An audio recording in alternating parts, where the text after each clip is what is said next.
phone started jumping, what a day. Swear to God I need it, now I can't afford to wait. I just had a fan hit me up from Kuwait. Told him this would happen, now we not a minute late. Welcome into Fully Unscripted, Season 2, Episode 3, correct? Yeah, should be 3. All right, we're self-producing this episode, so I'm gonna have to get used to the jumping back and forth with the camera work here. Yeah. So give me just a few minutes of time, but we're gonna start off talking about Kentucky basketball this past week on the road at South Carolina on, was it Wednesday, I think? And then Saturday at Arkansas. At Arkansas. And then we're gonna talk about men rolling around in their underwear for a little while. And we're going to finish up. You want to start like that? And we're gonna you really want to start like that? We're going to finish up with the NFL and the Super I'll tell you Bowl is what. set. Please welcome Angelo Carriero from ESPN. Todd, ignorant as 1392.5. always when it comes to one of the greatest art forms there is in sports entertainment. Cash and I are people that do actually appreciate and enjoy this. And Cash, that's why you're my dog. Todd, that's why you're... That's why you're you. Honest to God, like when me and Angelo first met over at Lex Live, like we sat at the bar and we talked about AEW and WWE for maybe an hour. Yep. So, welcome in to another episode. Mi casa, su casa. Sit back, relax, enjoy the conversation. This podcast shall begin right about now. Let's start with Kentucky basketball. Okay. You feeling good, Angelo? I'm feeling good. That was one of the best intro. That was actually really tight. I can't wait to see that when it comes out. When Brandon gets his hands on the editing footage, it's going to be good. We're doing this without Brandon today. He has a family, full obligations over the podcast when we decide to record such late at night after a full work day. So, Brandon, we always appreciate you. Can't wait to get this one over to you. I'm sure it's going to be a doozy. Boys. Angelo made one of the dumbest comments. Actually, the second dumbest comment I've heard this week. He said he made a Dutiero pun, and we'll get into that in a minute. But first, I would, if it's okay with you fellas, I'd like to start with the conundrum we just faced as we set these cameras up by ourselves for the first time. Why don't you explain what you just asked me to try to do real quick, if you don't mind? Yeah, okay. So if for viewers what's on your hand? Look at that. Is that remnants from the gym? Actually, it is. Okay, go on. It really is. Go on. Anyways, so as you see here, we have 3 different cameras set up. We don't have a wide shot. And so if there's a delay in going back and forth of who's talking, Todd's running it. Correct. So, give us some little leeway there. But anyways, if you can't tell, I'm looking at Angelo this way. So screen right, but I'm looking left. Mm-hmm. And then when I turn to Todd, it looks like I'm actually looking at Angelo on the screen as I would in real life. Because Angelo's looking at me this way. It's like that Spider-Man meme. I promise, boys. I promise we're not intoxicated. I promise you. Here's the thing though that Todd brought up where he tried to shame us because we were saying that the angles when I'm pointing this way, it looks like I'm going the wrong way that we are in the room right now. So he tried to shame me and say, "Oh, well, that's how cameras work." It's really simple that I'm sure that a camera could have a flip-flopping feature, or at least in the technical production side of it, because if you have an iPhone, you can flip images on your iPhone. I think I should take this moment to clarify. Contrary to popular belief, I cannot alter the rules of time and space. If I could, I probably wouldn't be late to the pregame show every day. Or anywhere else that you're supposed to be at. Literally anything. I appreciate that, both of you. Thank you. Head nod to you both. All right, let's start with Kentucky basketball. Again, on the road, South Carolina. Was it Wednesday? I think it was Tuesday. Yep. This week's Wednesday. It's Wednesday night. Wednesday this week against Florida. Tuesday on the road. Shameful loss. Pathetic. Bounced back on Saturday and did a little something to make us feel a little bit better. Obviously, still got some things to work out as far as the rotations go. We got some questions with how we're going to play with 3 different bigs. We got 3 7-footers in the rotation now. I saw something this week on Twitter. I don't know if you've seen this yet, that Cal's talking about putting Ugo in the starting lineup. I did see that. Yeah, saying that right now it's kind of best come up in that situation where I guess Ugo's been playing the best basketball out of all of the guys in Cal's eyes. And I know that he had a huge impact in the Arkansas game that really caused Kentucky to have the victory because Ugo's ability in the paint, Bradshaw, I think, is a really versatile defender. He's someone that can guard up on the perimeter, which not many fives can do in any sort of basketball. That's why in the NBA they're so valuable and why Bradshaw is going to be a great NBA player. But what Cal's system historically, and Todd, you can put an emphasis on this, is when he's got a true shot blocker at the rim, that's when Cal's defenses are in the top of the net. Like when they're really, really good is when he has a guy that he can trust, that when it funnels in, he's blocking the shot. And I think that's what Ugo's providing as we get deeper into SEC play. One of my favorite things about the way that Cal coaches defense, and I talk quite a bit about that on this podcast and on the pregame show, but it's not necessarily just shot blocking. Shot blocking shows up on the stat sheet, right? But the two biggest things that having a versatile defender in the paint is shot altering, even if you don't get a hand on it, that presence of 3 7-footers down there to force somebody to maybe get a quicker release on a floater, maybe have to shield the ball a little bit more when they go to finish at the rim, or even, they stop and think they're going to have a pull-up and all of a sudden it's not there because they're just, swarmed by the size in the paint. That's a big piece. And then the ability to switch defensively on the perimeter, whether it be pick and rolls, whether we're walling up or icing a ball screen, the kind of ways that we can play differently with big, versatile guys that can move their feet, have a wingspan that gets in the passing lanes. It creates much different of a dynamic than you have when you don't have that type of length, or if you do have that type of length like last year when we were dealing with Oscar, just wasn't able to move laterally as quick. All three of these guys have a little bit more dynamic movement when it comes to guarding and staying in front of the ball, although we didn't do it on Tuesday night. No, Tuesday night you had the game against South Carolina where I thought it was the first time all year that Kentucky's let a team play against their pace. Kentucky's been really fast, and yeah, it burned us against Texas A&M, but that was almost an anomaly. Well, I guess you would say it's an anomaly with the three-point shooting, but it seems like every team shoots well from three-point range except for Arkansas on Saturday. Maybe some of that was getting cleaned up, but they still managed to make a team play the way on offense that Kentucky wants to play. South Carolina brought Kentucky to South Carolina's game, and that absolutely killed the Cats on Tuesday. And that was a game where that was the first time all year. The UNC Wilmington loss, you can take that kind of loss. The Kansas loss, you didn't have any big men to go up against Hunter Dickinson. You can point to a couple of these games where you kind of let go. Even Texas A&M, I let go. The running and jumping athleticism of Texas A&M is just a bad matchup for this specific Kentucky team. The South Carolina loss is absolutely inexcusable. And Todd and Kash, if you have any thoughts on this, I feel like it's inexcusable. Why? I feel like it's inexcusable because you know why? Because I put every dollar I had in my FanDuel account on it because I was thinking, over 82 points total for Kentucky. Yeah, I'm putting the house on that. Fellas, 25 points at halftime. Oh, I turned it off. Under 25 points. I turned it off at halftime. I was like, I'm not watching it. Got a second job after It's that. happened twice in Cal's era, if I'm not mistaken. I don't want to put the wrong stat out there, but we've had plenty of teams that have had slow starts. 25 points at halftime is atrocious. I mean, what? I think wasn't it the first time since 2006, so pre-Cal and I think even pre-Gillespie, that Kentucky had scored only 25 points in the first half 2 consecutive games. Mm-hmm. It was something like that. I mean, that was like an historic drought in terms of towards the points. Yeah, but when you talk about, what makes this team good, right? We have the depth. We have this, like we talked about with the bigs that can run the floor. Our guard play is, exceptional always. And that's something we really try to lean into with the way that this team plays and the way that Cal goes about coaching them. And we didn't control the pace in those games. I mean, you can't, we're not going to be able to play the way that we're trying to play and get into a groove offensively if we're not putting points on the board, getting out and running. And we talked about it in the pregame show. We have to control the pace. This team can't play with us if we're playing fast. They completely took us out of that game plan, and it showed, obviously, from the scoreboard at not only halftime, but at the end of the game. But the thing about it is that then you fast forward to Arkansas, and then it looks like Kentucky is a completely different team, especially offensively. I mean, if you look back at that South Carolina game, I even texted you about it, and I said at one point, it's almost like Kentucky couldn't even buy a shot. I mean, it was rimming out, even though we were driving, penetrating inside the paint.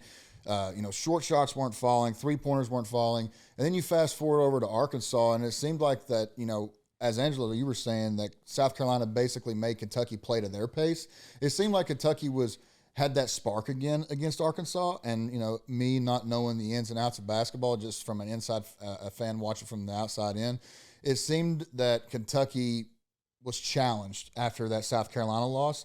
I think, and you could correct me if I'm wrong, I think I saw something where Cal was specifically challenging Reed Shepherd was when he said, when I look at you and doubt you, that's when you look back and say, it's like, Coach, I got this. Like, give it to me.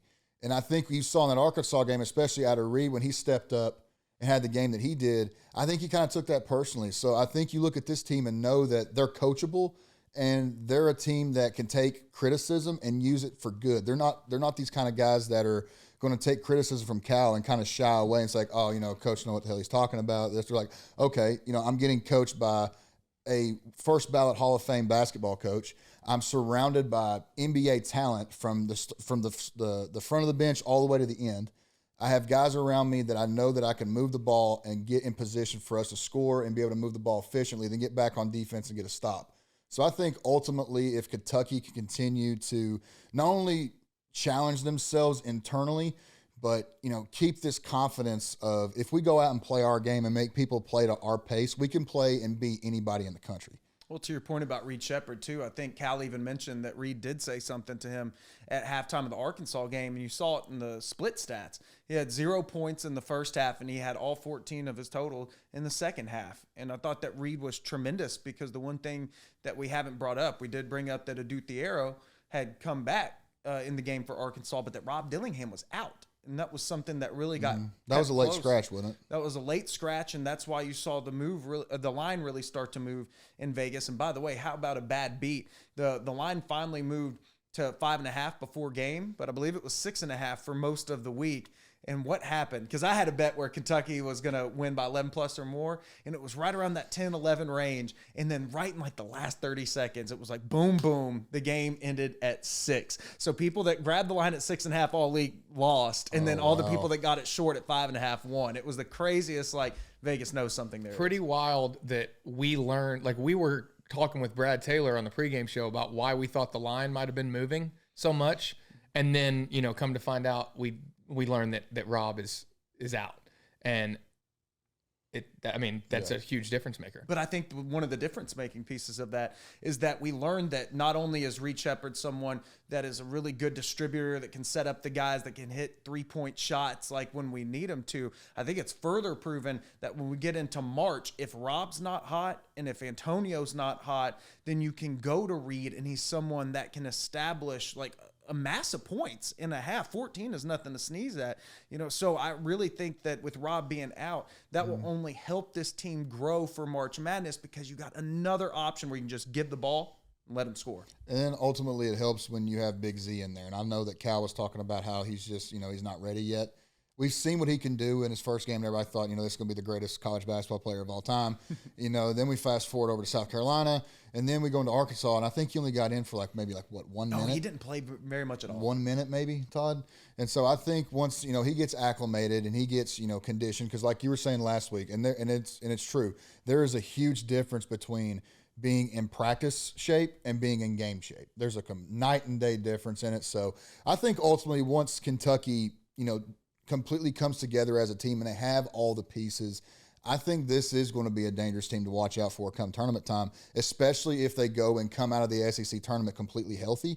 That's going to be the biggest thing. Can they stay healthy? Can they stay consistent? And ultimately, I think that Cal's going to put them in positions to win. I really do believe that. Early on in the season, Angelo, we both said this is a Final Four team once we got to look at it. And that was before we had 3 7-footers. We thought at best we were going to get, 2 of them back and would be thankful for 1, and we end up with all 3. Is this still a Final Four team from what you've seen the last couple of weeks? I think over the last couple of weeks, it's the reactionary thing is to say, let's slow down. And I think the South Carolina game kind of made people say, okay, maybe we should slow down about the expectations of this team.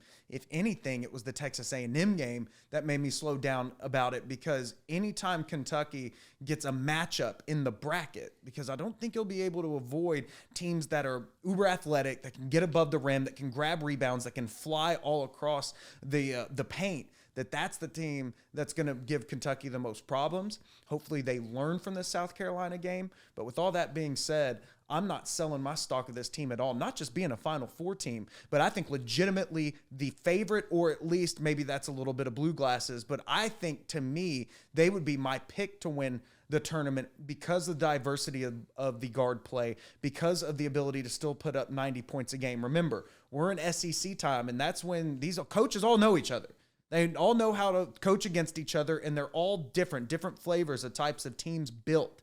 And I think that you got to take that into consideration when you're seeing something like what's happening here with South Carolina, with Texas A&M. But no, I still think they're the title favorite in my opinion. Well, and you have 3 SEC games coming up, and then you have that matchup with Gonzaga that I know that a lot of Kentucky fans are looking forward to.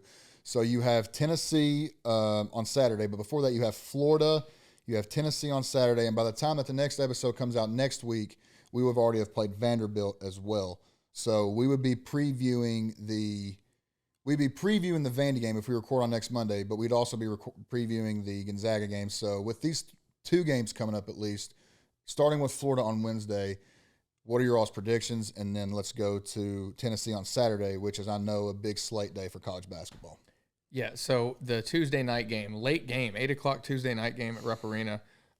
Florida, is nothing to look down your nose at. What?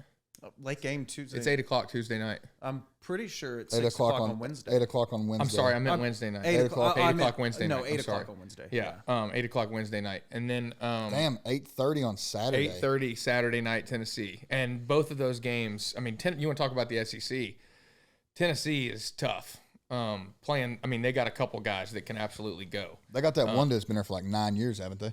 If he's still there. He's number 25. I wouldn't be surprised. I think they just he have is. lifetime contracts. I could be completely wrong. I mean, hell, you've got what's that kid from tight end in his 9th year going back? Oh yeah, that dude was in my class, dude. He's 26, bro, and he's still playing. That's crazy. But anyways, back to Tennessee, Todd. Yeah, so Tennessee's going to be. That's a problem. So I want to get past Florida first. I know we're previewing both games here. Give me a prediction on Florida. We're going to beat Florida. I don't know what the line's at yet. I don't even think it's out yet. Does Florida come in and, like every other team that comes into Rupp Arena, they decide to start shooting like Steph Curry all of a sudden? I don't think that this team can shoot quite as well as some of the others that we've seen. But I think we're going to find out because, like you said, every team comes in just blindly firing. The Florida game is going to be an interesting one, but I'm gonna wait to give a true prediction for the Tennessee game until I get to see them on Florida. Maybe we'll do a little micro clip for social media or something. Okay, after so we you see think Florida. we're going to beat Florida? Angelo? I think we're going to beat Florida, yeah. I think that this game is going to be close because last game was close. I think Florida probably has a little bit of bitterness still in their mouth from that game. Kentucky's reeling a little bit. I think anybody that watched the Texas A&M loss, but the South Carolina loss, and still even the first half against Arkansas, I thought was not a great omen. It was really the second half, and rolling off of that second half into this stretch is exactly what Kentucky needed to catch the right momentum. I'm a little more worried because you saw why Florida was favored against Kentucky in that matchup, betting wise, up until Kentucky pulled out with the victory.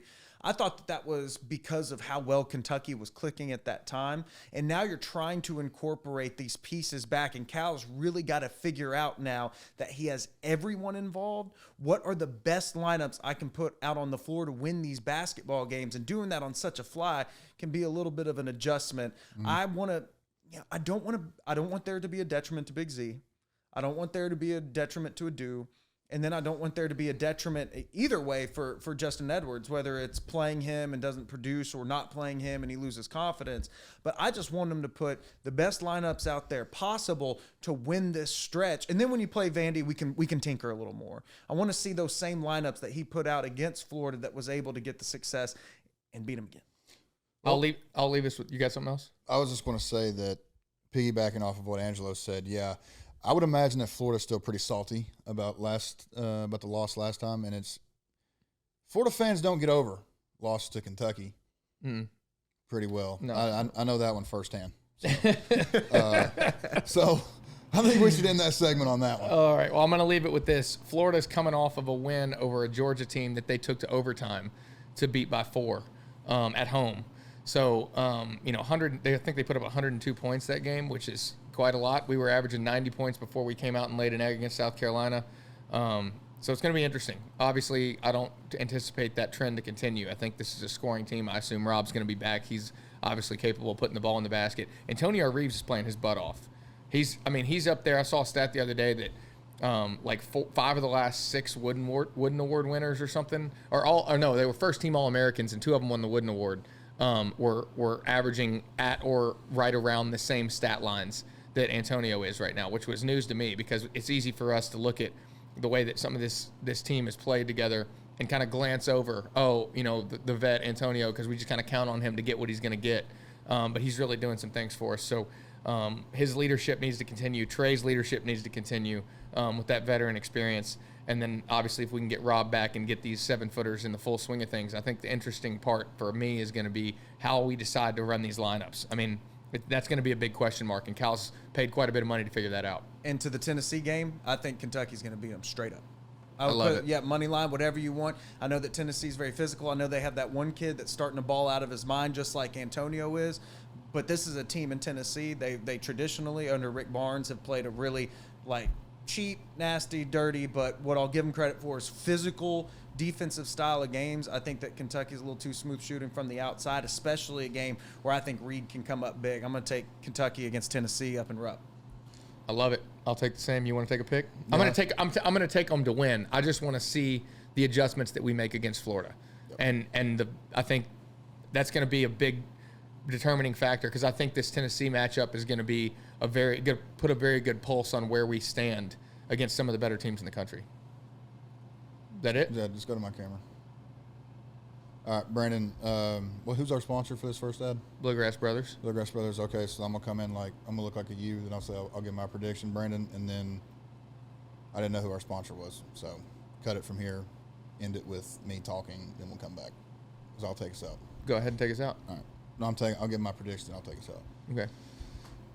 Yeah, so after hearing you guys talk and after seeing this team play, I think that we go into Rupp on, Tuesday? Wednesday. I keep mixing them up because last week was Tuesday. I don't know why. So Wednesday night's Florida, Saturday's Tennessee. I think we get the win against Florida at Rupp. Saturday's going to be different, I think. I think not in a different – ultimately, I think Kentucky's going to win. But I think it's going to be – literally, I think it's going to be one of those games to where it's going to be like the Kansas game. I think it's going to come down to, the final couple possessions, who doesn't make the most mistakes, who has, their eyes and ears in the right place, who's coachable, and ultimately, who puts more hoops in the basket. That's usually how you determine a winner. Who's going to put more hoops in the basket? Actually, that's why I said it. And so more balls to break my first F word, that's why I fucking said it, you dipshit. Yeah, let's open your ears. Yeah. See, he's not one of those players that has their ears and eyes open. Anyway, Lex Live is going to be rowdy as hell on both Wednesday and Saturday, but Saturday is going to be a blast. We're going to we're at the pregame show in the corner bar. We're going to try to get Chris Lofton in there. I talked to him. If he's in town, he's going to come by and give his opinion on why, he thinks this might go a little differently for the Cats than we might. And we'll have our guy Dio back in, and we'll get a good little vibe going before that game starts. We got to remind Chris he is a Kentuckian first and foremost, a Kentuckian. I'm sure he'll take that. Now that you're going from Tennessee, but for real, rep the state. That dude was my favorite college basketball player ever growing up. So, Chris, looking forward to seeing you, brother. Anyways, we're going to go to a quick break right here to our sponsors from Bluegrass Brothers. What's up, Kentucky? This is Alex, owner of Bluegrass Brothers, a new lifestyle brand bred right here in Lexington. Check out our website at www.bluegrassbrothers.com and use code HOUND30 for 30% off your first order. Welcome to a lifestyle rooted in greatness. Thank you to our friends over at Bluegrass Brothers. Before I went to the break, I'm joking. You should obviously watch it. It's great quality shit. I was just trying to be funny. Sometimes I'm not. Sometimes I'm not funny. Actually, like most of the time, I'm not funny. I think I am. I make myself laugh. So I guess at the end of the day, that's all that matters. Positivity moment here coming into the second segment. But we talked about college basketball. I got to go. Should I go make a sandwich now? Yeah, you can, because this is going to be mine and Angelo's segment. This is going to be the real segment besides football, because we obviously got to talk about the NFC and AFC Championship. But besides that happening on Sunday, go back to Saturday, okay? There's a little thing called the road to WrestleMania. There's a little thing called the WWE. Now, in recent weeks, come under a little fire. We're not going to get into that. No. We're going to leave that to the professionals. There's no chance. No chance. In hell. I'm talking about that. No shot. We'll let the professionals handle that. But on the actual wrestling side of it, the road to WrestleMania kicked off with the Royal Rumble. And Angelo, we got a lot to talk about. First off, I want to talk about the Rumble itself. I know you have some news to break to me. I'm sure that a lot of people that if they're watching that follow the wrestling, I'm sure they would appreciate it as well. Then we'll get into the Universal Championship, and really actually, I kind of want to talk about Logan Paul as well. I'm down for that. So we'll talk about those four real quick here in about the span of 12 minutes, and then we'll get into the NFC and AFC Championship. So Todd, you can just kind of you just produce, baby. We're all in on this. I'll tell you what. If you want, go ahead. If you want to say something, go ahead, because I got buddies that'll come on this podcast, and go ahead. You got anything derogatory to say to wrestlers? I'll pipe up when I'm ready. I got some good friends, buddy. I'll pipe up when I'm ready. Okay. Anyways, Angelo, let's start with the men's Royal Rumble. I'm disappointed. I honest to God, I have a clip here. Brandon, I'm going to send this to you. Show this clip of my reaction now. 6'5". All right, I swear to God, do not fuck this up, WWE. Who is it?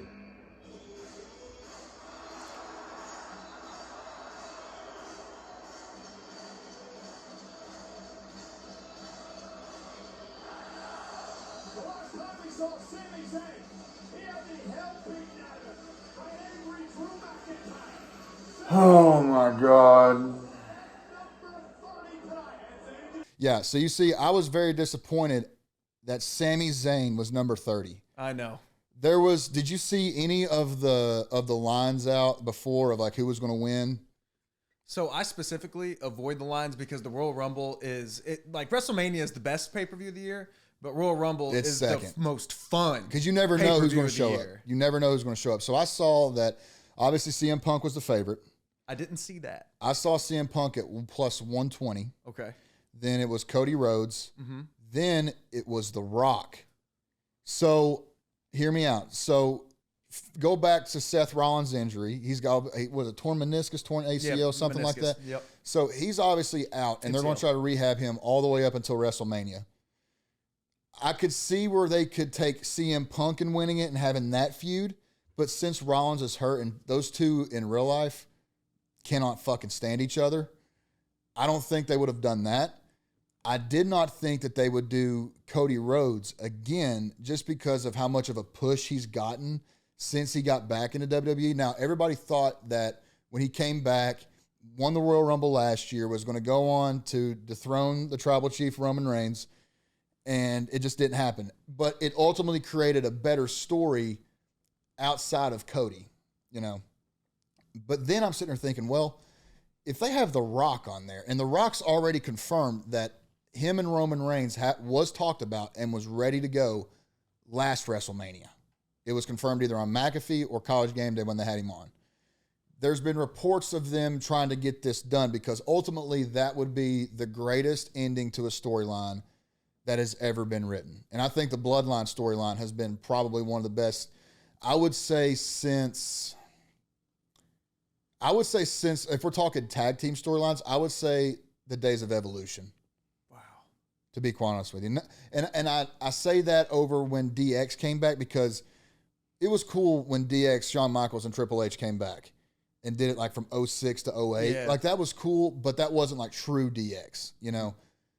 Evolution was always just a one-time thing. Now they came back and did like some spurts here and there. Oh, like when they set up Ric Flair versus, or not Ric Flair, sorry, when it was Batista and Triple H at WrestleMania, I think 35, when they set that, which was, I liked that one. So it's been a great storyline. And so for me, I'm sitting there thinking like my creative mind gets going.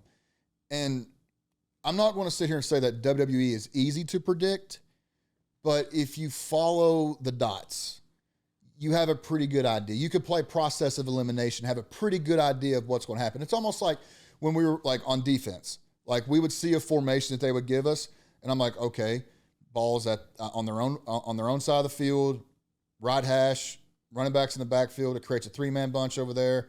I know if we're in cover 4, we're going to have to push one guy to the zone if he flares out, or if this guy comes in, we could do this. Just based on what I've seen on film, it's the same exact thing. So I was going to sit here and think that since Rollins is injured, they don't want to push the personal feud with Punk and Rollins because that could obviously get too personal. We know CM Punk historically has not been able to separate business from personal, even though it's what he said to Cody in the Monday Night Raw promo the week before, which was pretty fucking good, by the way. So I didn't see that. I didn't see them pushing Cody for a second time like this, just because I thought people would get tired of it. Now I think they're in a position to where they have to have Cody win this, or it's just going to be a complete, or something has to happen along the way to where somehow The Rock may get involved and make it a triple threat match. I don't know. But it just makes more sense to me to have The Rock come back, especially after you've already split the bloodline with Jimmy and Jay. Now you have Solo, who is basically Roman's right-hand man.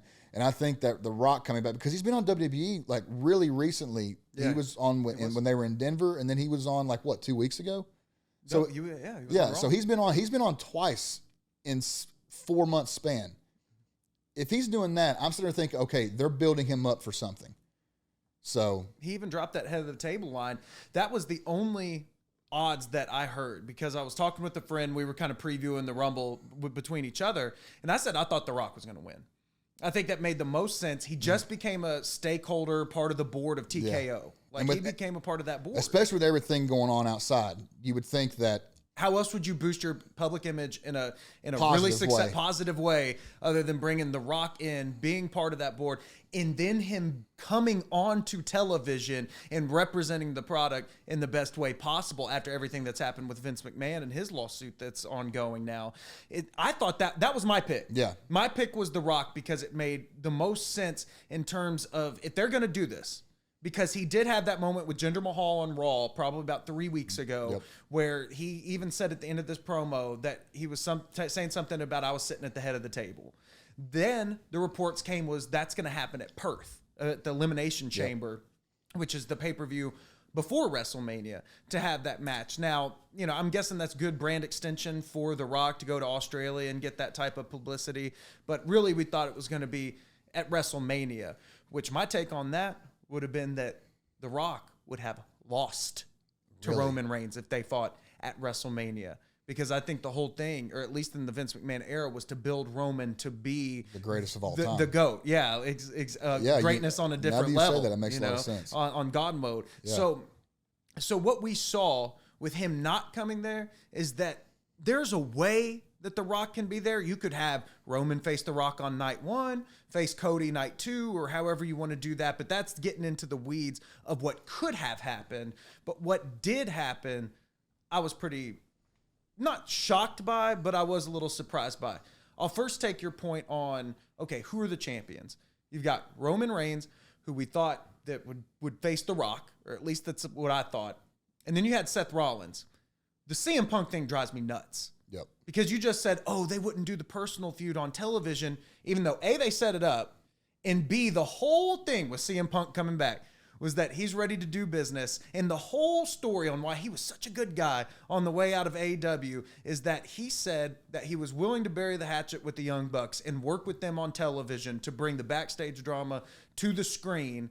And the Young Bucks were the ones that didn't want to play ball over in AEW. So now they're going to get to WWE. They set it up, and then CM Punk still ain't going to do work with them. Yeah. That's where I was kind of like, man, you got to be kidding me with this guy, because I know you're a big CM Punk guy. Yeah, and I respect that.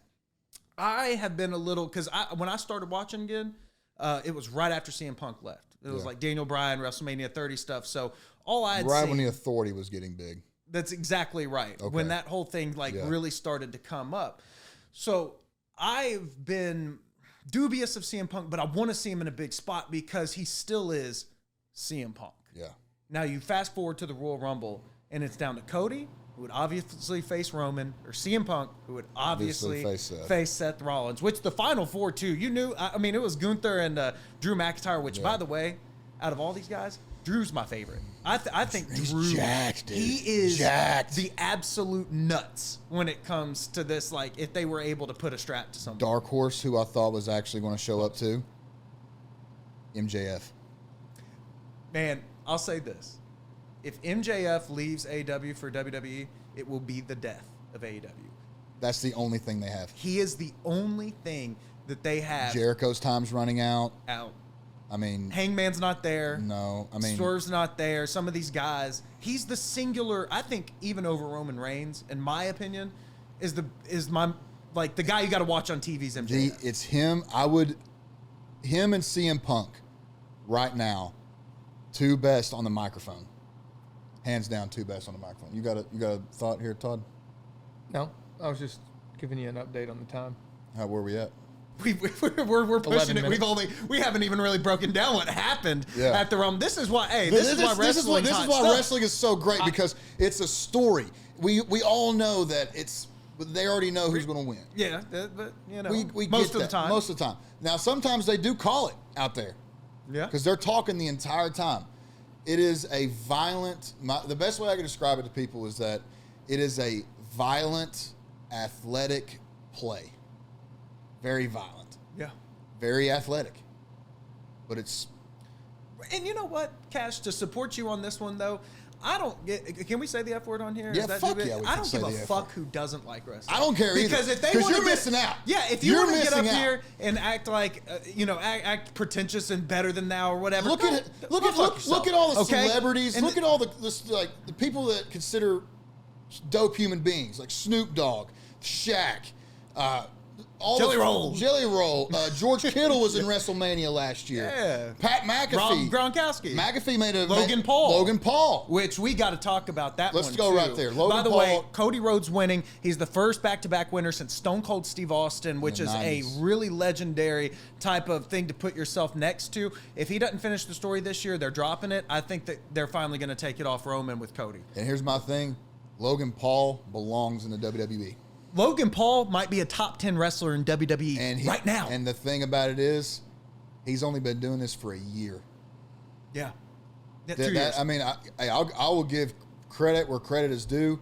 Logan Paul, you got my approval, man. And I know that you're not even going to see this, but as a wrestler, as an entertainer, you fucking got it, dude. Your the athleticism, the shit talking on the microphone, the promos that he cuts out there live and in person. I mean, he's got it. I'll tell you what, Logan Paul is going to see this because I know Pat McAfee is going to see what I'm about to say. And I think that Pat McAfee is ducking Logan Paul because Logan Paul was right after being victorious for the United States Championship, laying right in front of Pat McAfee. And Pat McAfee, if you want to be a champion in the WWE and you're not going after Logan Paul, because that's a money-making match in general, but to me that just means, especially with the way that Pat McAfee was in the Rumble match, seems like that you're not really ready for the ring, and especially against a guy like Logan Paul. Can we please? Sir, Kash is not going to allow any shit talking of the great Pat McAfee on this show. Wait a minute. You need to be like the next Paul Heyman, brother. Like, you really do need to be the next, like, did you see that? Todd, that is how you cut a promo. That is exactly how. Hey. Good job, Angelo. But yeah, Logan Paul belongs to WWE. Let's get to the last match, and then we'll get into football, and we'll end it. First thing I want to say about the Universal Championship, the Fatal 4-Way match, AJ Styles and Randy Orton have been drinking a lot of protein shakes. A lot of protein. A lot of them. AJ, Maybe. Actually, I'm gonna try to get AJ on here to talk about this. Champ, you got to tell me what your diet is, dude. And if you could get Randy's diet as well of what you guys been doing in your off time, even if it's a little science, just let me know, because you guys are jacked, brother.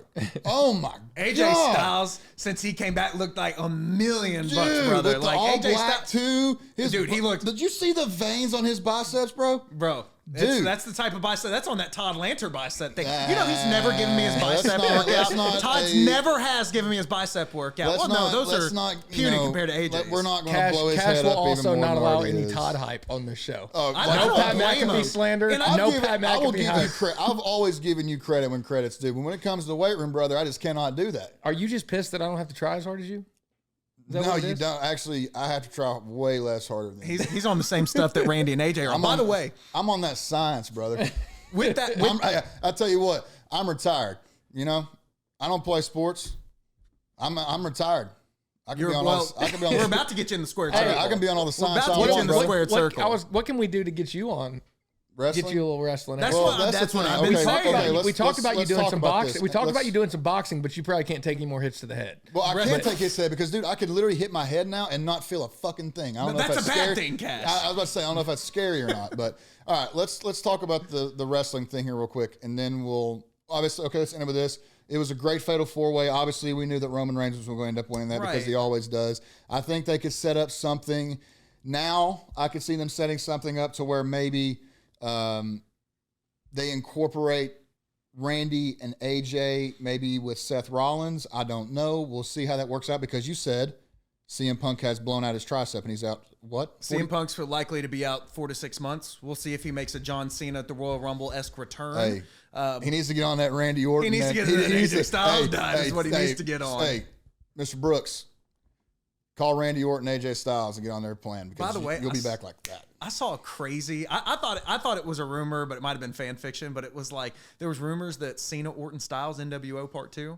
I thought I read something about Cena, that. Orton, Styles, NWO Part 2. What about that, Bro? That would be hype. That would be epic. Last thing on this though, I wish they would have set up more of a story. I know that the part is telling a story within a match, but when you know so well that Roman Reigns is going to be victorious, and maybe an 8-year-old, you know somehow the bloodline's going to be involved. I know. Oh God, I'm sick of the bloodline. I can't wait until that's it. They need it. But that's our also Women's Royal Rumble. Jade Cargill, $1 billion, not $1 million, $1 billion. Jade Cargill is a star. Didn't they have the TNA Women's Champion in that? Yeah, Jordan Grace. Yeah, I love seeing WWE blend because they had Mickie James last year. Well, you know that because she was TNA.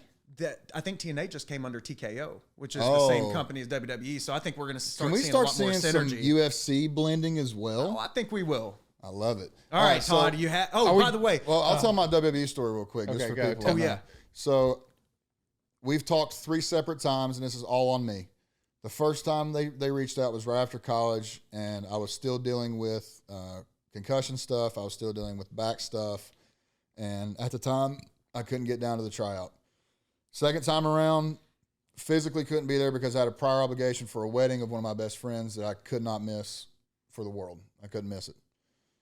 Third time, I'm not going to lie to you, I don't know. I guess I got that happens. I guess I got scared. I don't fucking know. You get in your head a little too much. Yeah, I tend to do that. So I'm telling you, if it does happen, I don't care where the tryouts are at. I don't care what I have to do. If the opportunity comes again, I'm not turning it down. I don't care how fucking scared I am or how anxious I am about it. I'm just going to go do it because ultimately I've worked in wrestling with the great Al Snow over at OVW. Legendary wrestler, and I've learned so much from him and some of those guys from backstage because OVW used to be the farm league for WWE. So like Randy Orton, John Cena, Brock Lesnar, Batista, all those guys trained there, and that was where they got their start at, and then they got caught up to WWE. So that would be. I know Abule, one of my old teammates. Abule, I saw that. Abule He was in NXT development. He's in NXT development right now. So. If I get the call, I'm definitely going. Well, I know I'm going to regret asking this question, but what's your fit going to be? You going to wear the tights, the little spandex guys? You can get a little Speedo action? You got to go trunks, man. I can't do that. I'll probably go, like, honestly, if I can get away with it, I'd like to do, like, the Shield back in the day, like the black pants. Because, I like my black pants. Love your black pants. I mean, if I could do, like, like a Shield, like black jeans kind of thing, like a Shawn Michaels 02 Armageddon. Okay. Instead of light pants, though. Black. All right. Kind of like AJ Styles right now. Right. Yeah, okay, I can see like that. AJ. You may have to go trunks for a little bit, because you're still young and stuff. Maybe when you're older, we'll get that. All I'll say is this. We got to make that opportunity happen. And if you want someone to come in as a maid mouthpiece. I swear to God, Angelo, if I get a chance and it's the first time I talk to Triple H, I'm like, hey, listen, I got an idea. I got this guy from back home. I used to do a pregame show with him. This guy here's a walking fucking thesaurus. You think I'm the next Brock Lesnar? This dude's the next goddamn Paul Heyman. I think that can make us some money, and that's what wrestling's all about. By the way, also wrestling, WWE Raw, February 11th. I'm going to be there. I'm going with my girlfriend and some friends and stuff. If you didn't know, you need to fucking come along too. That's awesome. I will be there. Be there. I will be Let's there. go. All right. Actually, I'll tell you what. We'll have Carl Anderson or AJ on the pod next week. Brother, that would be fucking fire. Yeah, I'll call it. Carl, come on. Good brothers. Hey. For life, brother. Too sweet. For life. There we go. All right. Well, now for some continually fraudulent storylines. The Taylor Swift era makes her Vegas residency in 2 weeks. So we're going to take a quick break, and we're going to come back and talk Super Bowl 50, what? 50-something. 50-something. 58? Who gives a shit? I don't know. We'll be right back.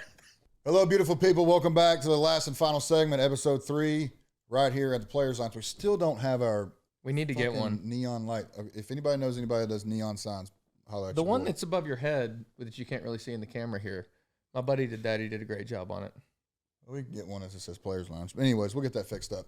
We've talked about Kentucky basketball. We've talked Royal Rumble. Now Todd is back in the conversation, and we get to talk about the greatest sport that has ever been thought of, invented, and forever will be, which is American football.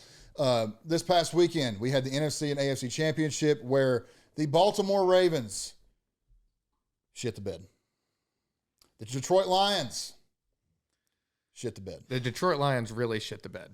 The Kansas City Chiefs do what the Chiefs do, and we'll talk about them from week 10 on, even with Travis Kelce and the great game that he had, broke Jerry Rice's postseason receptions record, and just his numbers overall. When you guys are talking, I'm going to look his stats up because it's just absolutely astronomical. Travis Kelce in the playoffs is a fucking cheat code, and you saw why, and that's why the Chiefs are heading back to the Super Bowl. Dude, best bet I made, I will get into all the analytics as you get the stats up and stuff, but the best bet I made was Travis Kelce. Angelo and I talked on the phone for, 15 minutes about this one bet. We were like, why do these numbers not make sense? Travis Kelce's over-under on receptions, guess what it was, Kash? 5? 5.5. Yeah, I got him for 5+. He had 11. I know. He hit the numbers in the first half. I told you to go 7+. He had 6 receptions, I think, in the first half, and ended up with 125 yards, something like that, and a touchdown. But remarkable game. And how can you not when I know we don't ever really like to get super into this, and I think it's hilarious, but you got the most famous woman in the world in your box. Watching you play, you're gonna catch the ball, man. Well, he didn't do the ball. He didn't do it on from week 10 to 11, from 10 and on. I lost so much money from the Chiefs week 10 and on, and I know this isn't but just you me said talking about we're talking gambling. playoffs. I know we're talking about playoffs, and I'm getting into that. What I'm saying is that a lot of people wrote off the Chiefs late into the season just because of a couple losses here and there. They love that. And but here's the thing. They're a veteran-led team, and they're like, okay, we don't care about this loss to the Raiders. That's fine. It's week 13. Who gives a shit? By the time the playoffs come, we've been there way more than anybody that's going to be competing against us in the AFC. We've been to the mountaintop. Dude, we know exactly how to get there. 6 Super Bowls, man. They've 4 out won, of 6. They've won what? 4 out of 5. 4 out of 5. Sorry. Yeah. 4 out of 5 Super Bowls. Yeah. That's insane. So they know that when we get in crunch time and playoff mode, we're a completely different team. And so a team that's been there before, a team that's veteran-led, I think that was very obvious when you look, from just the game overall. I think that ultimately the Ravens are a younger team, in my opinion. Obviously, not just my opinion, they are a younger team. And they're a team that's scratch at the door. But the thing about it is, as great as Lamar played this regular season, it's the same old thing of him in the playoffs. It just, for some reason, can't get over. I'm not taking anything away from him. The dude's the MVP for a reason. Hands down, top 3 quarterbacks in the league. Obviously, he was the best this year from a stats perspective. But just overall, you can just tell a veteran-led team, when it comes down to something like that, is going to prevail. Yeah, what really bothered me about the whole thing was Lamar. Because I'm not afraid to say it, because I was his biggest supporter since coming out of the draft, even being in UK country. Buddy, I got killed. Yeah. I tweeted on Saturday or Sunday morning. I said, I don't care that Lamar went to Louisville. I said, we're all Ravens fans today, and I got fucking killed. Yeah, boo. Killed, dude. No shout out to Mike Edwards, though. Yeah, shout out to Mike. I love Mike. He's been a starting safety. He's been awesome. Mike, I love you, dog. I do. But Todd,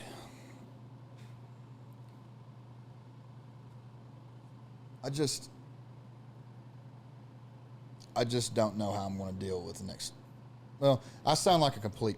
Actually, no, I'm not even going to say anything because I sound like a complete like an old head saying that shit. I'm not gonna say it's Go great. ahead. It's great. Actually, I actually saved something. I want to hear it. No. Yeah, what are you upset What's about? the topic? Yeah, what is it? The topic is Taylor Swift and what she's generated as far Oh, the money? It's as bananas. $331.5 million equivalent brand value of Taylor Swift has generated for the NFL and the Chiefs. So you can't deny that. Backtrack to what we were talking about last week of the Canadian television show that had the Chiefs and the 49ers already on their channel to... Wasn't it the Ravens? No, it was not. It was the Chiefs. They got it right? Yes. I thought it was the Ravens. It was not the Ravens. It was the Chiefs and the 49ers. I understand the frustration that comes with the fact that they show her every play, and even she hates it. She hates it. She's trying to be a normal human for once. They literally showed her, and she was looking up, and she saw herself being on TV, and she said, "Go! You can see her mouth. Go away, please." She's trying to be a normal human and enjoy herself. She's probably never legitimately been to a football game. No, she was famous. By the time she was 12. She's having a hell of a time. Looks like she's having a blast. And again, I'm not going to sit here and talk about their relationship. That's not what I care about. But they genuinely seem to be it doesn't seem to be a storyline anymore, right? They seem to actually care. Yeah. She's been supportive. She's taken time to be at all these games and stuff. I'm serious when I say this though. She has opened the door for the NFL and the sport to reach audiences that it never would before. And that if you're a football fan, you genuinely care about the game, you should love this. She's a good person. She's literally at the height of her, she's the most famous person in the world, literally.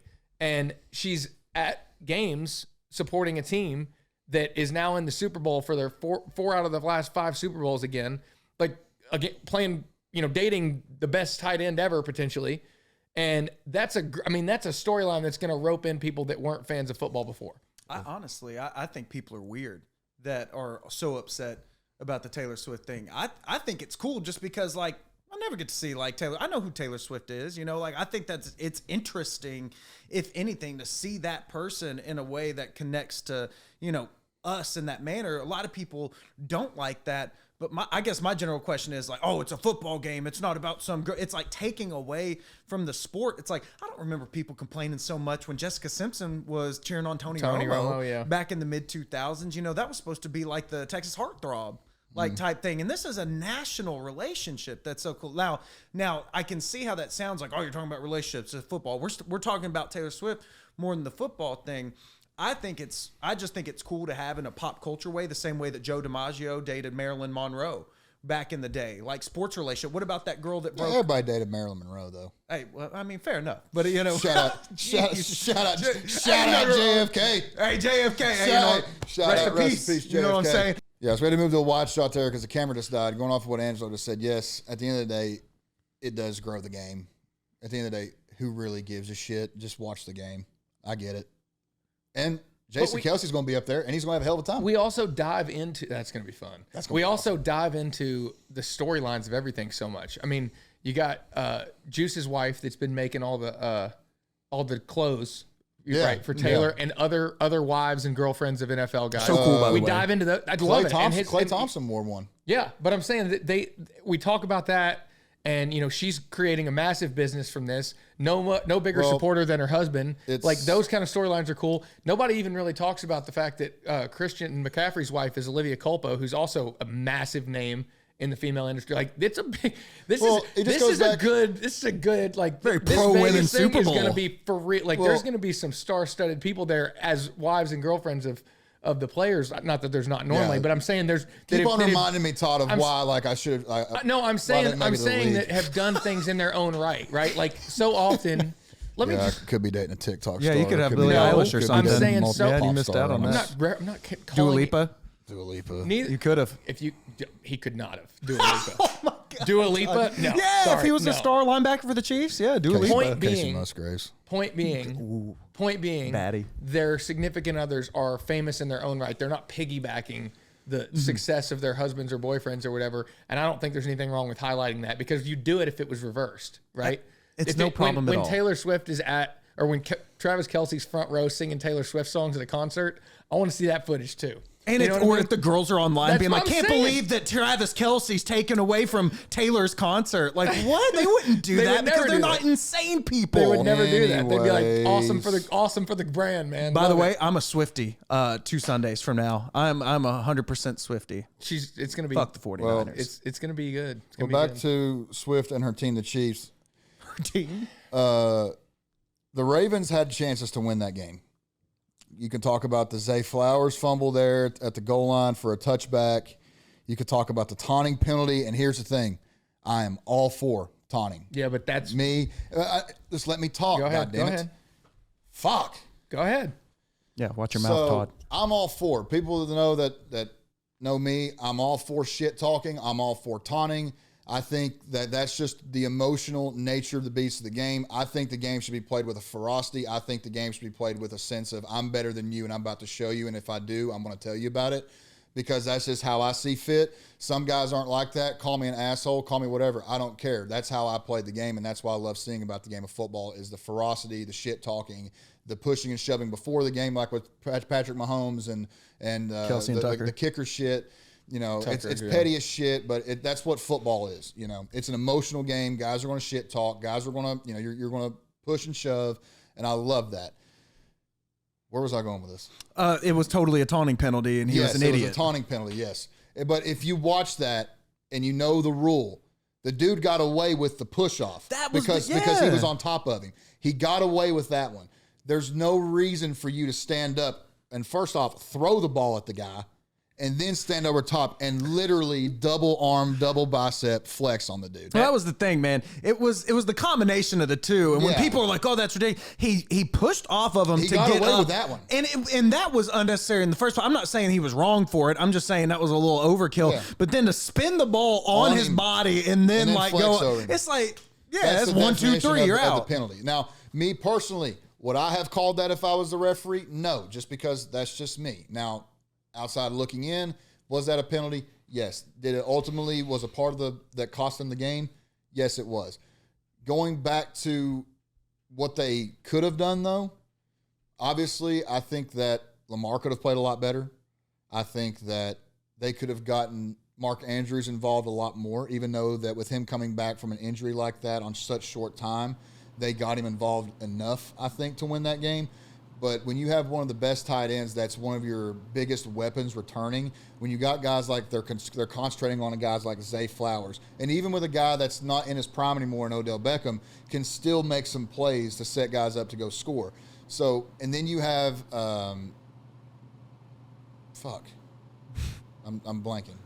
Who are you talking I'm about? blanking. Running back, wide receiver, who? Running back. Gus Edwards. Yes, and then you have Gus Edwards with Lamar. There's so many weapons out there to where ultimately it came down to what I said before, a veteran-led team versus a team that's trying to get over the hump to get there. That's what I was gonna say. And I didn't mean to cut you off, by the way. No, I Sorry was to done. hurt I your was little done. feelings. I was done. No, I mean before. So the penalty was, like you said, the definition of what taunting is. I love that it's an emotional game, and I think they should be allowed to share that emotion. Like, I think they should be able to express themselves and celebrate and taunt to an extent.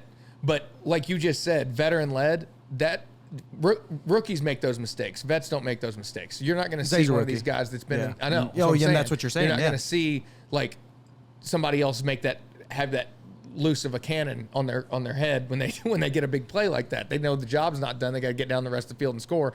And ultimately, the football gods got him because he's the one that fumbled the ball at the goal line. Well, here's the thing. Ultimately, when it comes down to the entire game, and I'm not afraid to say this because I've been on the right side of this entire thing ever since Lamar was drafted in 2018, even pre-draft, when everybody was off Lamar. Bill Polian said he should move positions. And for the crowd out there that he's a running back, ha-ha jokes, they aren't funny. That's stupid. We know what your angle is. I'm going to say that right now. But with all saying that, Lamar was bad. Yeah. He was bad, and I've defended him through multiple playoff games. People don't understand he was the first 300, 100 guy.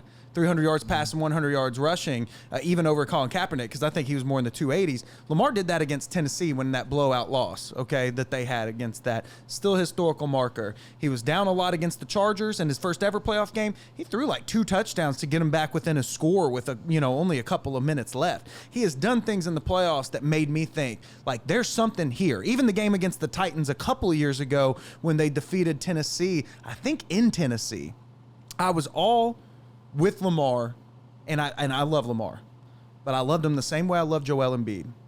And then what Joel Embiid do against Boston last year is he took a piss down his leg in the playoffs, and he was bad. I don't think Lamar's is as bad as Joel Embiid's because Joel just wouldn't even shoot the ball. He got James Harden-itis in that game. But in the comparison of a great talent like Embiid that won an MVP, a great talent like Lamar Jackson that won an MVP, guys that are truly special at their positions, a center that can shoot three-point shots, and a quarterback that's the greatest running quarterback that this game's ever seen. Ooh. For him to over Michael Vick over Cam Newton, for the greatest running back quarterback, I'll take him. Yeah. He's Michael Vick, man. Michael Vick was amazing, but Lamar Jackson, he got 2 MVPs to back it up. Michael Vick will never be in the Hall of Fame. Lamar Jackson will be in the Hall of Fame. Yeah. But my whole thing, though, is that Lamar in the second half did not play well enough for his team to win. And when I mean that, I mean he did not. The one thing I'll give him just a little bit more of the stretch is that I disagree slightly with your take on the core that they had. His core is a lot better this year than what he had 2 years ago. Mm-hmm. But when you really look at it, and you look at the weapons that some of these other teams have, your Tyreek Hill and Jalen Waddle combinations, or even just a singular player at the level that Travis Kelce is when he's healthy and in his prime, this team was still, like you said, an over-the-hill Odell Beckham Jr. Zay Flowers has been his best receiver all year long, and we see how immaturity handled that. Rashad Bateman was nowhere to be found. Nelson Aguilar dropped his 500th career pass, like he's like a guy like, and Mark Andrews barely saw the field because he was still rehabbing that injury.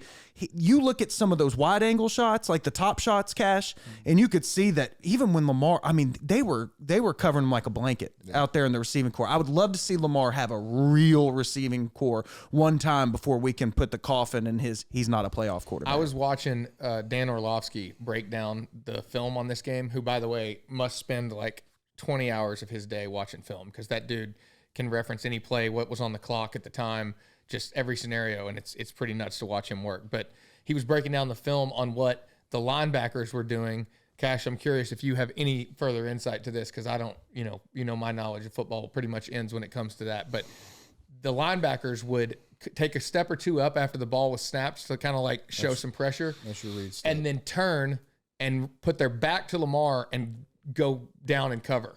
And so they were taking, like, the craziest thing that I learned from watching that game was Kansas City was able to stop Buffalo Bills from throwing the ball, which is what they're trying to do. And they were able to stop the Ravens from running the ball, which is what they try to do. Both of those things, entirely different defensive schematics approach to that game, and it worked. And he looked like he was just in a box the whole time. Although he made one of the greatest plays I've ever seen in my life. Yeah, did he get receiving yards for that? 13 yeah, he did. 13. Who had him? If you had the over, bro, that is a payday. I will say that I thought Todd Monken, the former Georgia offensive coordinator, who's been the offensive coordinator with Baltimore Ravens, I thought that their game plan early on, they really wanted to open up the passing game. That's why they went 3 and out on the first drive. And honestly, I think it's a little bit of the reason why they struggled is because you see some teams in the playoffs, no matter what's going on with running the ball, they do it over and over and over again, even if it's not super successful to establish the run game. And I feel like that he was trying to do the opposite. And by the time he tried to switch over or do a game plan, they were kind of, at least emotionally kind of out of it by then. Yeah. Well, at the end of the day, we'll have to see what they do in the offseason, what kind of moves they make, and try to get Lamar some more weapons around him. But just like you're saying, if they can get even a one big name guy around Devontae Adams, get him out of Las Vegas. Yeah. He's getting wasted there. That completely opens up your offense. So we'll see if they make it back. Another team that I would hope to see make it back, Detroit. The Detroit Lions. Man, that was bad. 17-point lead really at halftime. 17-point lead at halftime. You scored on your first 2 possessions. You're clicking on all cylinders, and then you get into the second half. And there's a saying in football: if it's bad, it's going to get worse.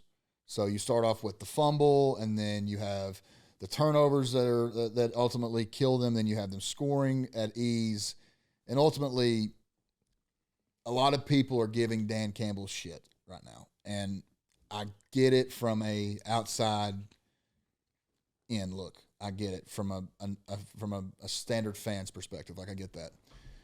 If you talk to any former player about coaches, and if there was one thing that they wish their coach was better at, is this an echo? There's something. There's been going something- on for the most of headphones. the show. Yeah. Oh, it's the headphone. Oh, You want to turn shit. them down? Yeah, just turn Yeah. them I headphones. can't. I got to pull them. Go ahead. Holy shit. Anyways, We was wondering what that Yeah, was. I didn't I hear was you all looking having around. that discussion. So I know the word you're going to say. anyways, I the just, one thing because the of who one- Dan Campbell is. I mean, well, but go the ahead. one thing that they say is consistency. That's the one thing that players will always say is that, hey, I just wish we were more consistent in our plays. I wish we were more consistent in, what we did in certain situations. And I think that Dan Campbell died on his sword, is that we didn't get here by scoring 3. We didn't get here by playing it safe. We're the brand new Detroit Lions. We're going to take risks. And ultimately, we knew it was going to bite them in the ass. It's just unfortunate that it happened in the NFC Championship. Now, when you get down and you have that, what was it, a minute 20, minute 30 they had? When they scored, it was like, I think the scoring play was at a minute 10. before that. Before that, Before and, the- and you the decide third- to, and when you they got the decide to ball run back, the yeah. football. There's been different takes on it, and to your boy Dan Orlovsky, he was talking about this morning on Get Up, and he said, I would have ran the football. Just, you're at the 1.5 yard line. You have a guy in David Montgomery. You've been able to run the football efficiently all game, except for the second half. But you have a guy in Sam Laporta who has always came through for you in the clutch, especially down in that close red zone area. You got Amon-Ra St. Brown, who has been dying this entire game to get a look. You got Jared Goff back there, who's proven that he can play quarterback at this level and be able to be contending for a Super Bowl, and he can make these kind of throws. To me, I think they should have thrown it. I think they should have. I'll give you another school of thought. Okay. Somebody that knows a lot more about football than me said today that they believe they should have kicked the field goal when they got in field goal range, like Yeah, they 38, should 40-yard field goal. I know, but you had all 3 timeouts at that point, right? You didn't have to burn one because of the run yet. And it's a 2-possession game anyway. You're down 10, right? So if the game is already dependent on getting an onside kick, or would be if you have to use that timeout, take the points and go ahead and try to get the onside kick with more time on the clock. And if you don't, now you at least got 3 timeouts to stop the clock and hopefully get a stop and get a chance with the ball back. Because it's a lot easier to air out a touchdown play at the end of a game than try to get up, get a timeout called, and get up or get to the line and try to get a kickoff if you don't have, or get a field goal off in time if you don't have any timeouts left. So that's a terrifying thought for me, because you're not talking about Justin Tucker in the backfield there for that field goal, right? I don't know how consistent this guy is, but if you miss it, right, like, you're dead in the water. So to me, it's maybe take a couple shots, which they did, but that's why I agree with you about throwing the football. You just can't let that much time come off the clock, and you can't burn the timeout. Well, I'm going to thread the needle between what you all were saying there. By the way, you're asking about the kicker. I heard stats on my way over here. 8 of 16 outdoors this year. So that was, 50% shot making the field goal, but you're still going to need From it what regardless. I think, period. In Okay. outdoors. Oh, wow. Extra points, he had missed some, but he had been doing well, especially in the Rams game. But, of course, the Lions stayed him indoors. Thread the needle between the 2 points that you all have. My issue was not that they ran the ball. It was the timeout immediately after. You have to have a play that you can audible to in a situation like that. Hurry your guys up to the line of scrimmage, and it's 3rd down at that point, because I believe that was a 2nd down play that they ran Montgomery on. You audible your guys up to the line of scrimmage. If it was 3rd down, let's say this case still stands here. You audible up your guys to the line of scrimmage, and then you call the passing play. You're going to lose about 20 seconds, okay? But that timeout that you lost cost you more than those 20 seconds ever would have. Because at that point, you can get an incomplete pass, and then you can put your field goal team onto the field, kick the field goal, and then try the onside kick or the kickoff, whatever you have with the 3 timeouts, then try to air it out like you were saying at the end of the game. or you get the audible, you go up to the line, you score the touchdown, and then you have all 3 timeouts, do the exact same scenario, only with the field goal. I think it was the combination of the run play and when it didn't work. I mean, it's not, Cash, and you know this, it's not like a play where you air it out 70 yards downfield and they catch it and then they land at the 3-yard line and all the linemen got to get up to the field. All the wide receivers got to get up. You get there and you got to spike the ball, do all that. You're all right there. You just ran the ball for a -1 yard loss. Just get your guys back up to the line, get your offense set, call the play in that time that you need, then do that. I thought it was worth, I thought the 3 timeouts were worth more than the seconds that would have ticked off. Yeah. I'll give you another point real quick. You want to jump in first? I would just say, because either way you look at it, you're still going to have to kick the onside kick, which statistically it's almost damn near impossible you're going to get it. So you might as well do the next best possible thing you can do, which is, I agree with you there. Which is protect the clock. The 3 timeouts. Yeah. So I'll give you one better, though. Protect the clock or protect your timeouts? Protect the clock. Don't run the ball. Don't run the ball. Well, yeah, obviously don't run the ball, but what he's talking about, though, is the timeout immediately after. Yeah, I get it. I would have pocketed the 3 timeouts for the kick. I'll take it further than that. Okay. None of that situation should have happened. That freaking tight end should have gotten the touch in the end zone.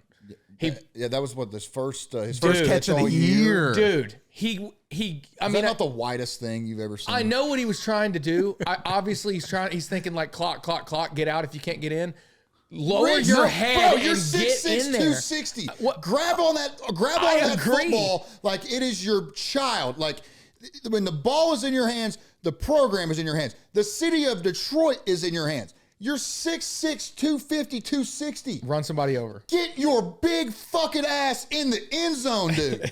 Like, I couldn't. What are you doing? I could not believe it blew my mind. That he didn't even make it. Like he literally trotted out of bounds and like looked up at the clock. Jump over him. Lower your I'm shoulder. thinking of a different play then. Dude, Sorry. like do something, buddy. There is nothing. I'm telling you. It's almost now, like he turned his back into the defender and just went down. He would have been the hero. There is nothing that would have kept me out of that end zone. I know it's so easy for me to play armchair quarterback and sit here and say that with my 60-pound less frame than that guy had, but I would have been running through everybody. He had a full head of steam. You're at the right 1 yard there. line, full head of steam. He could have jumped. He literally could have hurdled that dude with how big he is if he wanted to.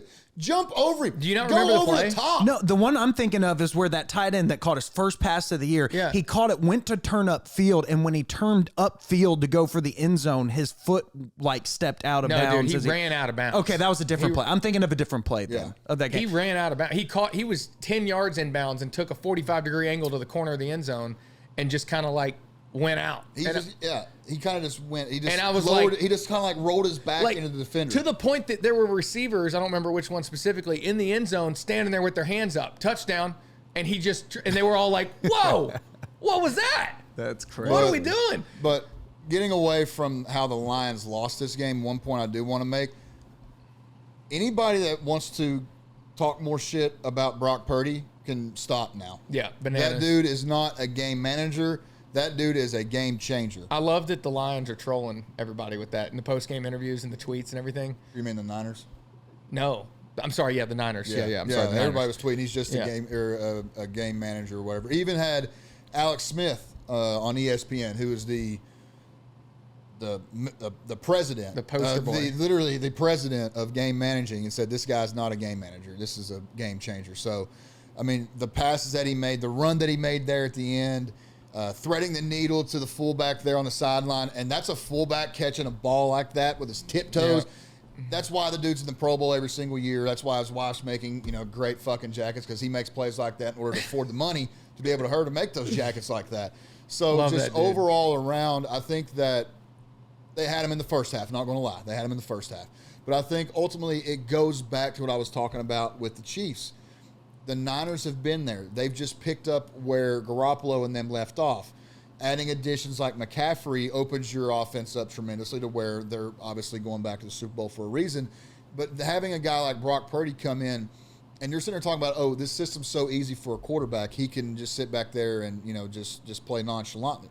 No, I don't care if the offense only has 3 fucking plays and there's only 3 reads this dude has to make.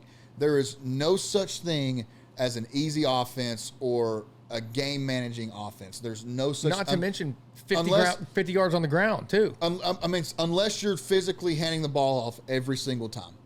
With the way that he's played, especially from the time he got his start last year up until the NFC Championship when he got hurt, the whole year up to this year. I mean, he was in the MVP talk for weeks, but people always just had, oh, he's a system quarterback.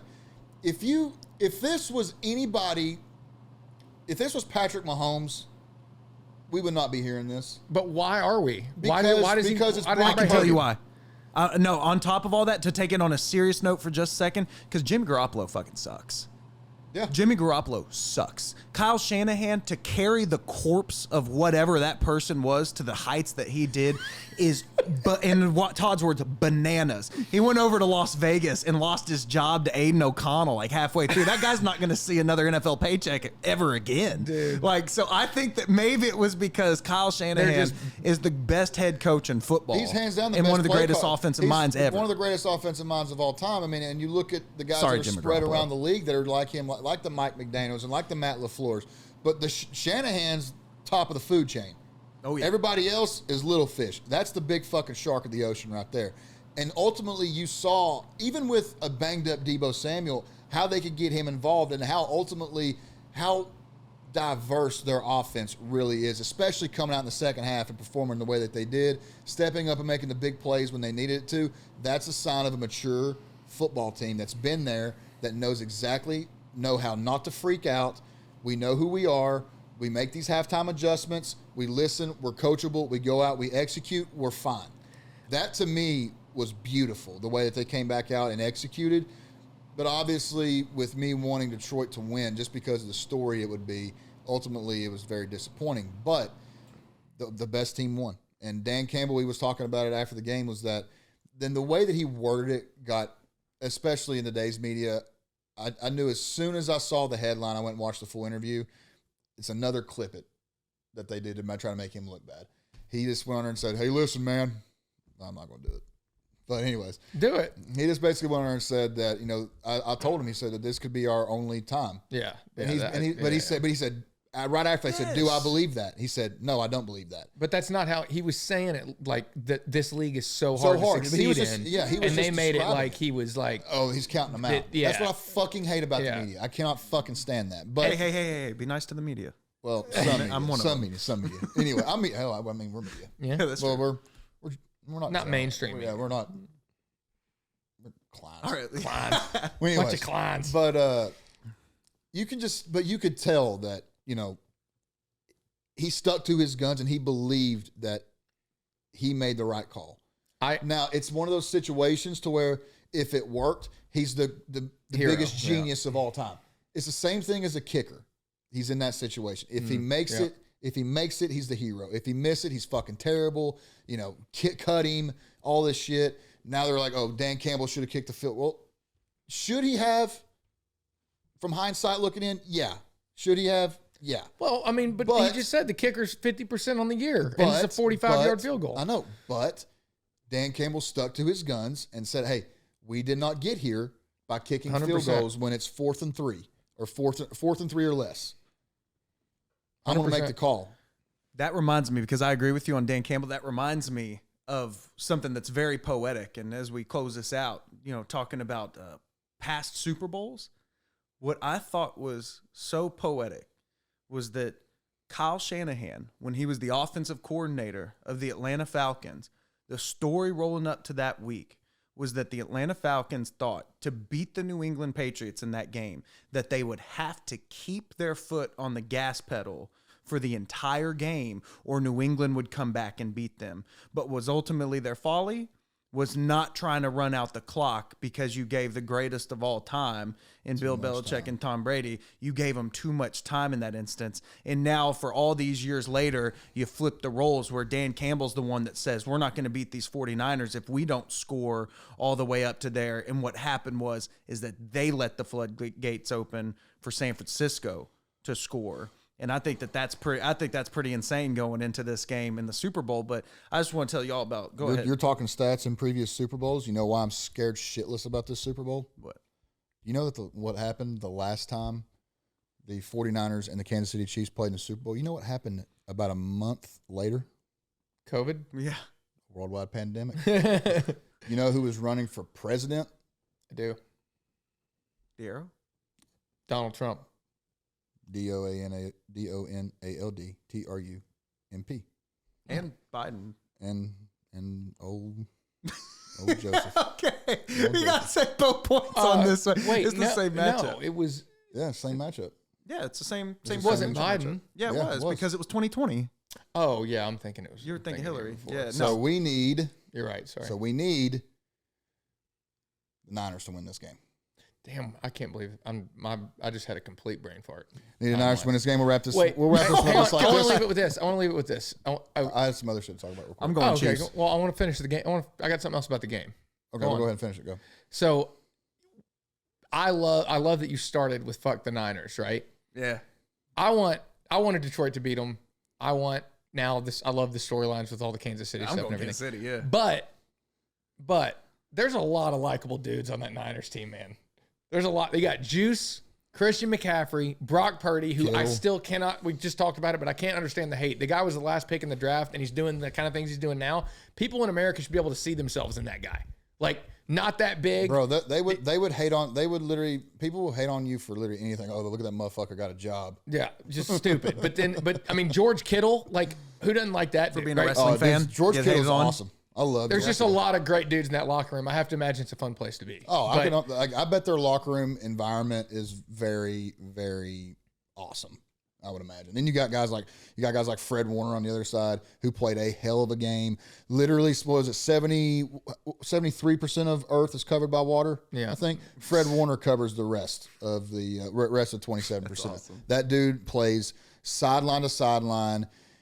Hands down, you saw the two best inside linebackers play yesterday in the game. You had Roquan Smith and you had Fred Warner. Those two dudes right there are the lead of the pack. Like how they're like, I'm not saying they're the exact same, but the way that they're leading the league from the linebacker position is like a Ray Lewis and a Patrick Willis kind of thing. Yeah. Like they are, first off, they're insane, and you need that in a middle linebacker. And they play their balls off, hair on fire, sideline to sideline, and they're going to come up when the big time. I can't believe I left Fred off the list of the people I was naming because he's a great dude. He's so cool. They just all pump each other up better than anybody I've ever seen. I would imagine going in a locker room. They're like, "Hey, we know who the fuck we are." Yeah. Like seriously, like let's go. Look, let's I wake like up. the Chiefs.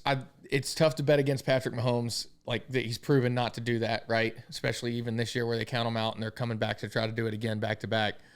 But I've seen some things already with this 49ers team. The locker room camaraderie, the fact that they're all rallying around and making a joke of the media that's hating on Brock and the way he's playing, and just all the interviews I've seen from these guys already before Super Bowl coverage week began, right? The vibe is incredible. And it just came out today that they're staying in some hotel like 30 miles off the strip.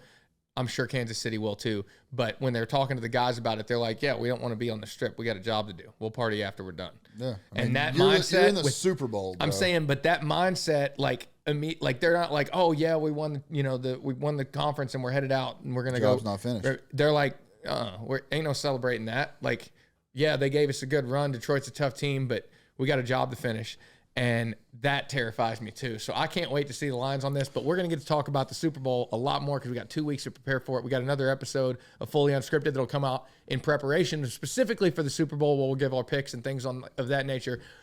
But we also get to do ESPN 1392.5's coverage of the Super Bowl for 2 hours prior to that game on the day of Super Bowl Sunday. So that's going to be a lot of fun too. We'll have Brandon out the video of that. We'll get some extra content for the podcast. It's going to be fun. Should be a good time. We'll see you back same bat time, same bat channel. Jim Harbaugh to the Chargers. Should be pretty good. See you next time. Later. Seen him down bad, now they tryna hate. Same ones try to hit me for the race.